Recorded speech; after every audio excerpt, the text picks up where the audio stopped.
आपके इस चैनल पर अब तक सोशल साइकोलॉजी, समाज मनोविज्ञान, साइकोपैथोलॉजी या मनोरोग विज्ञान, बेसिक साइकोलॉजिकल प्रोसेस, सांख्यिकी, स्टैटिस्टिक्स, रिसर्च मैथोलॉजी, शोध अनुसंधान, इन सभी से संबंधित नोट्स के वीडियोस अवेलेबल हैं।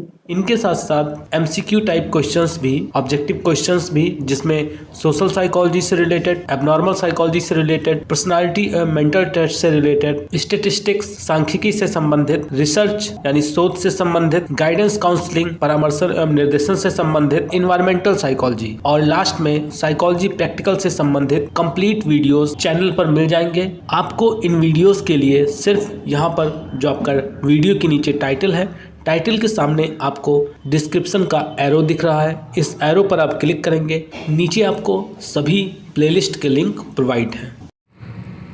साइकोलॉजी प्रैक्टिकल की इस क्लास में आप सभी का एक बार फिर से स्वागत है और आज की क्लास अल्ट्रिज्म स्केल से रिलेटेड है। यहाँ पर हम परोपकारिता मापनी का अध्ययन करेंगे और यह जानेंगे कि कैसे आप अल्ट्रिज्म स्केल का यूज़ करके किसी पर्सन के बारे में यह जान सकते हैं कि उसके अंदर अल्ट्रिज्म का ट्रेट यानी परोपकारिता का सील गुण है या नहीं।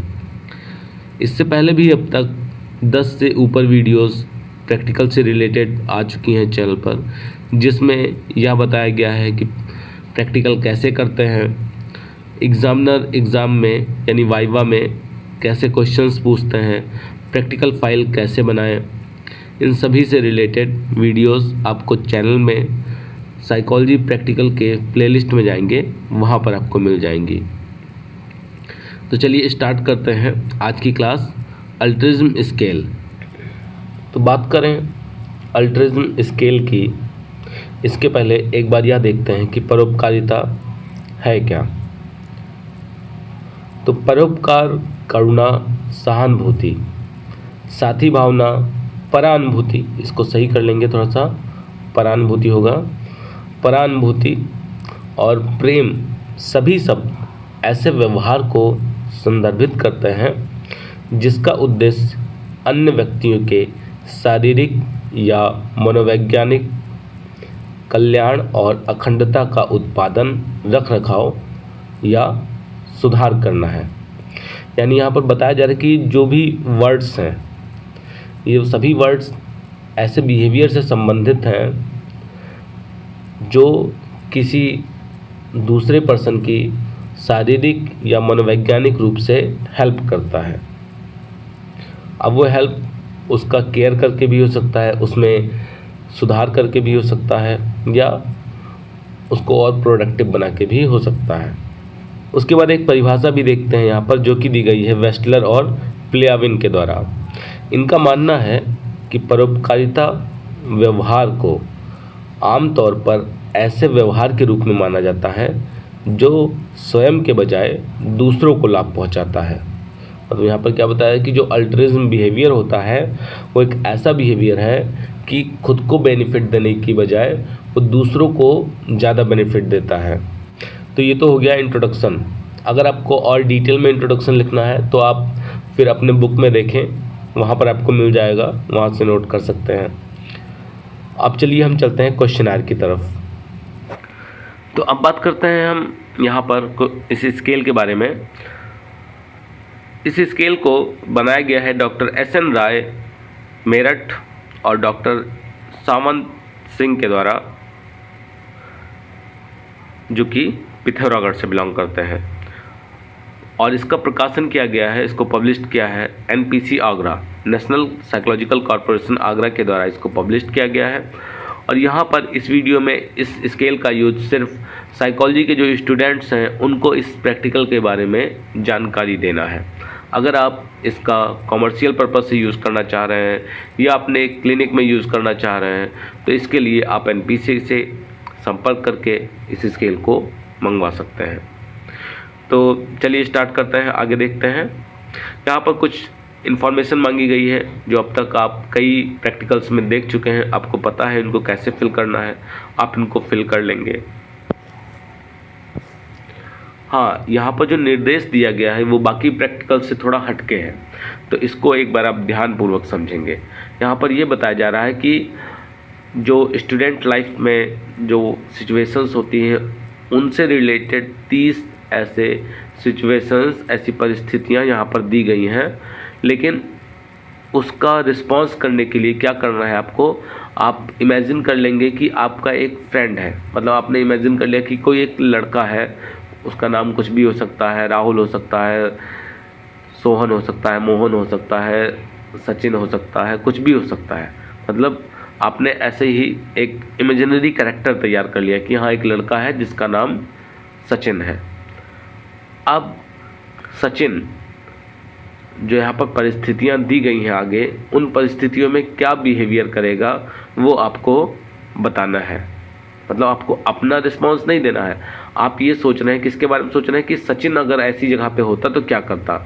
मतलब सचिन कौन, सचिन तेंदुलकर नहीं, आपने जो एक अपना काल्पनिक दोस्त तैयार किया अपने मन में कि हाँ मेरा एक फ्रेंड है जिसका नाम सचिन है या जिसका नाम रोहित है, अब वो ऐसी परिस्थितियों में क्या करेगा।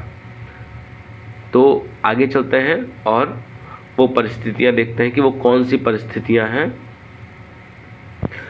उसके पहले यहाँ पर देखें कि जो भी आपका स्कोर आएगा पेज नंबर 2, 3, 4, क्योंकि पहला पेज तो यही है, फिर दूसरे, तीसरे, चौथे पेज पर जो भी स्कोर आएगा आप इसको यहाँ पे लिख देंगे, टोटल स्कोर लिख देंगे, जेड स्कोर निकालेंगे उसके बाद हम लोग स्कोरिंग टेबल से, और फिर ग्रेड, और लास्ट में हम लेवल ऑफ अल्ट्रिज्म कि उसका परोपकारिता का क्या स्तर है, सचिन के परोपकारिता का क्या स्तर है उसको देखेंगे।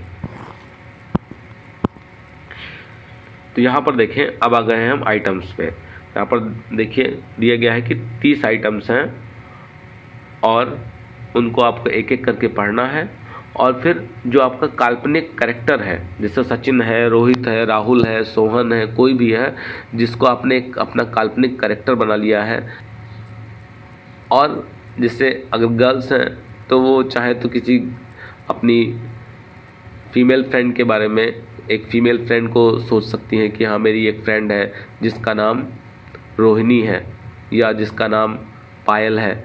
मतलब कोई भी नाम ऐसा वो सोच लिया दिमाग में, और फिर ये सोचना है, ये देखना है यहाँ पर कि जैसे जो सिचुएशंस है यहाँ पर, उस सिचुएशंस में सचिन क्या करेगा या उस सिचुएशन में रोहिणी क्या करेगी, वो चीज़ आपको यहाँ पर बताना है।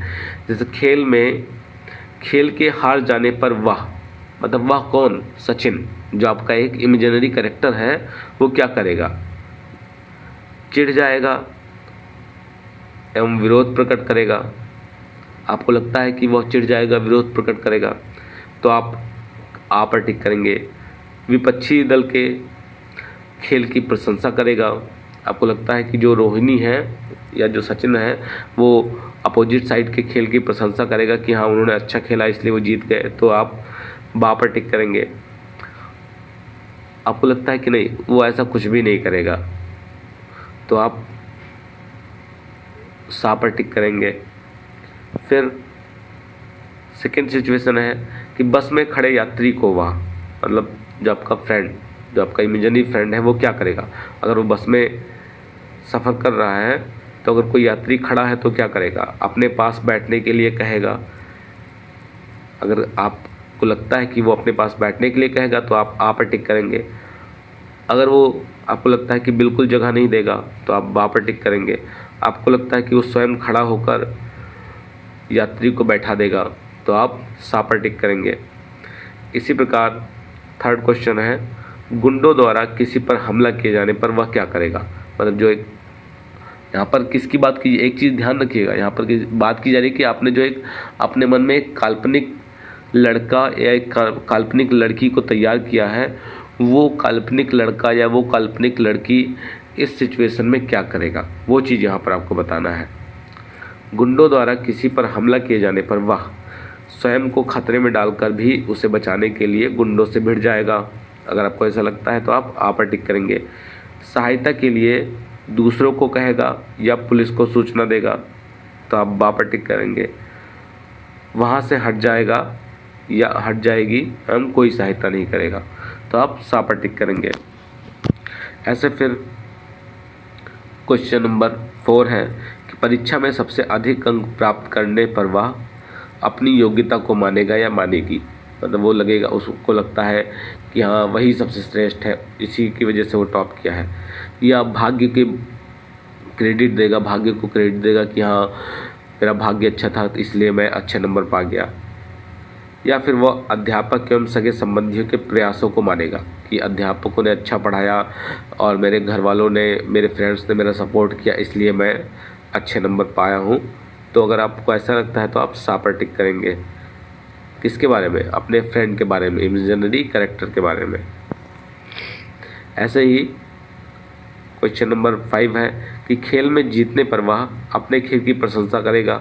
अगर आपको लगता है तो आप पर विपक्षी के पास जाकर सांत्वना देगा कि हाँ कोई नहीं, हार जीत लगी रहती है, आज मैं जीता कल तुम जीत सकते हो। और सी है चुप रहेगा या चुप रहेगी, तो आप सा पर टिक करेंगे। इसी प्रकार से आप बाकी आइटम्स पे भी टिक करेंगे। मैं सभी को अगर लेकर चलूँगा, सभी को एक्सप्लेन करूँगा तो वीडियो काफ़ी लंबा बन जाएगा। तो मैं सिर्फ अब हर 5वें क्वेश्चन को ही अटेम्प्ट करूँगा। तो 5वां क्वेश्चन हो गया। अब हम बात करेंगे 10वें क्वेश्चन की। 10वां क्वेश्चन है, घर का खोया सामान यदि मिल नहीं रहा है तो वह क्या करेगा। मतलब जो आपका इमेजिनरी कैरेक्टर है वो क्या करेगा। यदि खाली है तो ढूंढवाने में मदद करेगा। अगर आपको ऐसा लगता है तो आप पर टिक करेंगे। ढूंढवाने में कोई मदद नहीं करेगा तथा अपने खेल का कार्य में मस्त रहेगा। मतलब आपको ऐसा लगता है कि वो हेल्प नहीं करेगा बल्कि अपने खेलने में मस्त रहेगा, तो आप बा पर टिक करेंगे। अपना खेल का कार्य छोड़कर भी ढूंढवाएगा और मिलने पर ही चैन से बैठेगा। आपको ऐसा लगता है तो आप सा पर टिक करेंगे।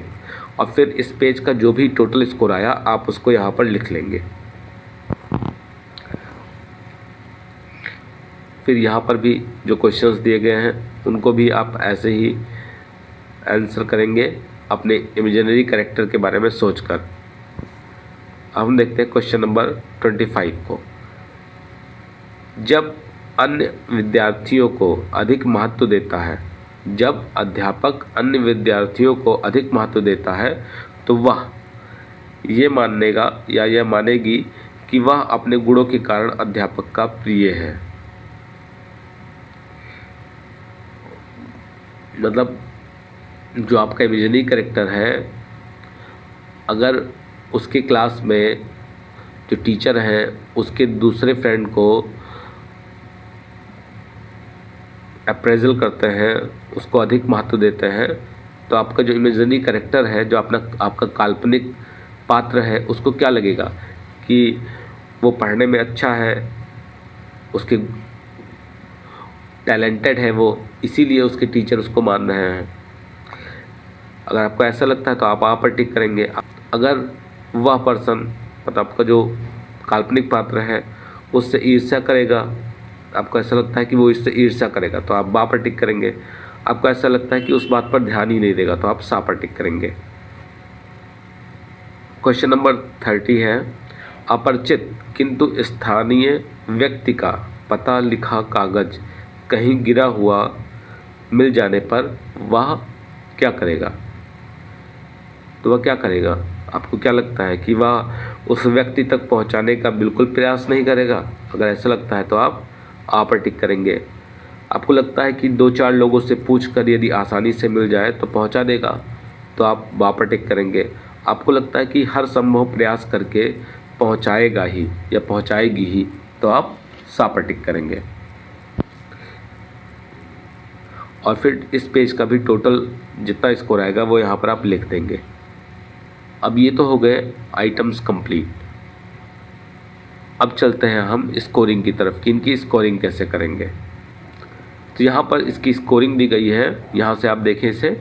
अगर आपने आइटम नंबर 1 पर आ पर टिक किया है तो आप 0 देंगे, बा पर टिक किया है तो आप 2 देंगे, और सा पर टिक किया है तो आप 1 देंगे। फिर इसी प्रकार क्वेश्चन नंबर 2 है, अगर आपने आ पर टिक किया है तो 1 देंगे, बा पर टिक किया है तो 0 देंगे, और सा पर टिक किया है तो 2 देंगे।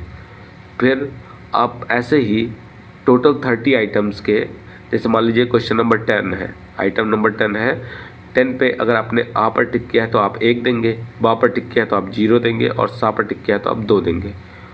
टोटल 30 आइटम्स का ऐसे ही आप टोटल स्कोरिंग कर लेंगे यहाँ पर। और स्कोरिंग करने के बाद जैसा कि फ्रंट पेज पर आपने देखा था कि वहाँ पर लिखा था टोटल स्कोर, तो टोटल स्कोर आप वहाँ पर फिर लिख देंगे। अब हमें क्या निकालना था, उसके बाद हमें चाहिए जेड स्कोर। तो जेड स्कोर निकालने के लिए जितना भी आपका टोटल स्कोर आया आप उस टोटल स्कोर को देखेंगे, क्योंकि आपका टोटल स्कोर मैक्सिमम कितना आ सकता है 60। 30 क्वेश्चन है और मैक्सिमम नंबर है 2, तो आपका टोटल स्कोर मैक्सिमम 60 आ सकता है। तो यहाँ पर आपका जो भी स्कोर आया है उस स्कोर के सामने का जो आपका जेड स्कोर है उसको नोट कर लेंगे और अपना क्वेश्चनर का जो बुकलेट है उस पर जो फ्रंट पेज पर जेड स्कोर का ऑप्शन था उसके लिए जो जगह खाली थी वहाँ पर आप जेड स्कोर लिख देंगे। जैसे मान लीजिए कि आपका स्कोर आया, टोटल स्कोर आया 7, तो आप क्या लिखेंगे, आप लिखेंगे -2.81, ये आपका जेड स्कोर हो गया। या आपका आया मान लीजिए 39, तो आप लिखेंगे +0.46, ये आपका जेड स्कोर हो गया। तो ये चीज़ आप यहाँ से अपना जेड स्कोर निकाल लेंगे। एक चीज़ ध्यान रखिएगा कि ये जेड स्कोर बॉयज़ के लिए है। अगर कोई लड़का इस फॉर्म को फिल कर रहा है तो उसका जेड स्कोर आप यहाँ से देख कर निकालेंगे। ये फिर गर्ल्स के लिए है।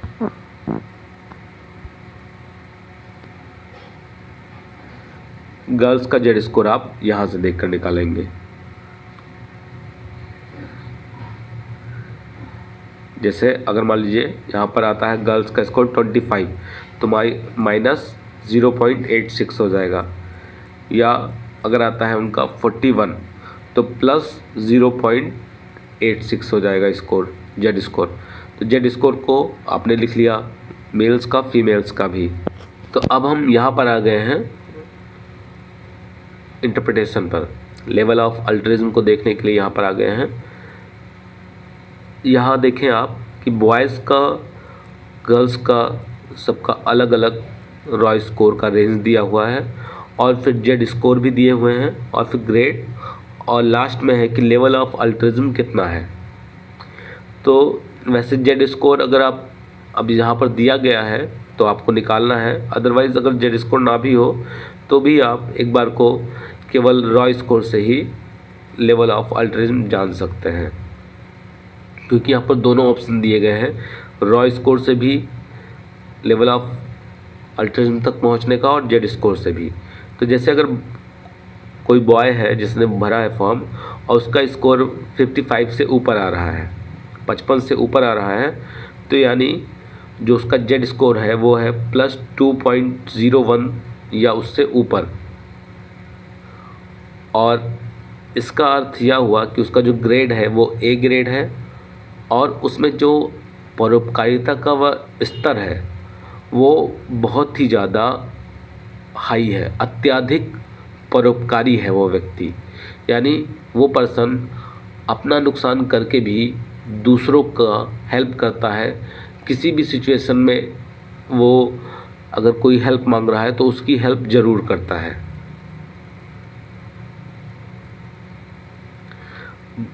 इसी प्रकार गर्ल्स में अगर स्कोर 52 या उससे ऊपर है तो सेम सिचुएशन उसके साथ भी होगी। फिर अगर बॉयज़ का स्कोर 47 से 54 के बीच में है और गर्ल्स का स्कोर 45 से 51 के बीच में है तो उनका जो जेड स्कोर आएगा वो आएगा +1.26 से +2.0 तक।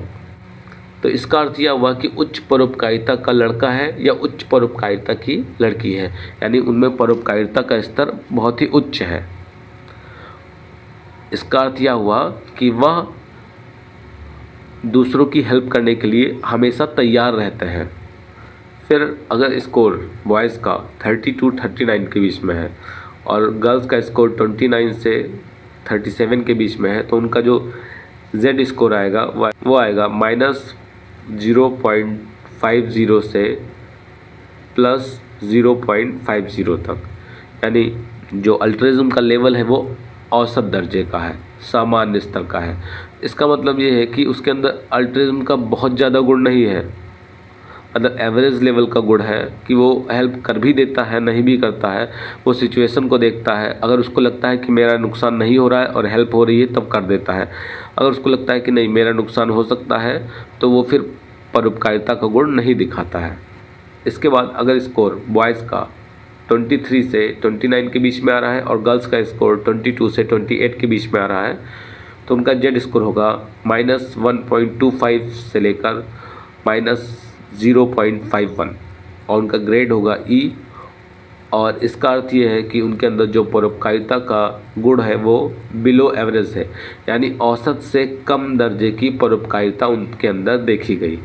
मतलब वो ज़्यादातर किसी की हेल्प करते ही नहीं हैं, उन्हें दूसरों की सहायता करने में कोई रुचि नहीं है। कभी कभार अगर उनको लगा ऐसा कि दूसरों की हेल्प करनी चाहिए तो कर देते हैं, अदरवाइज़ ऐसे पर्सन दूसरों की हेल्प नहीं करते हैं। फिर अगर बॉयज़ का स्कोर 15 से 22 के बीच में और गर्ल्स का स्कोर 15 से 21 के बीच में आ रहा है तो उनका जेड स्कोर आएगा -2.0 से लेकर -1.26 और इसका अर्थ ये हुआ कि उनमें बहुत ही कम अल्ट्रिज्म है, परोपकारिता बहुत ही ज़्यादा कम है, मतलब ना के बराबर है कि वो किसी की हेल्प नहीं करते हैं, उनको सिर्फ अपने से ही मतलब है। और लास्ट में अगर स्कोर 14 से नीचे आता है तो उनका जो रेंज है जेड रेंज वो आएगा -2.01 से नीचे। और यहाँ पर ऐसे पर्सन कभी भूल कर भी किसी की हेल्प नहीं करते हैं, उनको सिर्फ और सिर्फ अपने आप से ही मतलब होता है। तो इस तरीके से यहाँ पर आपने देखा कि कैसे आप अल्ट्रिज्म स्केल का यूज़ करके किसी पर्सन के बारे में ये जान सकते हैं कि उसके अंदर जो परोपकारिता का सील गुण है वो कितना है। और यहाँ पर मैं आपको बताऊं कि जो आपने एक काल्पनिक पात्र चुना था या आपके सब्जेक्ट ने आप जिस पर अप्लाई कर रहे थे इसको, जिससे आपने इस फॉर्म को फिल करवाया, उसने जो भी काल्पनिक पात्र चुना था वो काल्पनिक पात्र तो चुना था, लेकिन कहीं ना कहीं उस काल्पनिक पात्र, उस इमेजिनरी कैरेक्टर के माध्यम से वो अपनी ही फीलिंग्स को उस पर प्रोजेक्ट कर रहा था। तो इसीलिए यहाँ पर जो भी चीज़ें निकल कर आई वो उस पर्सन के बारे में ही निकल कर आई हैं।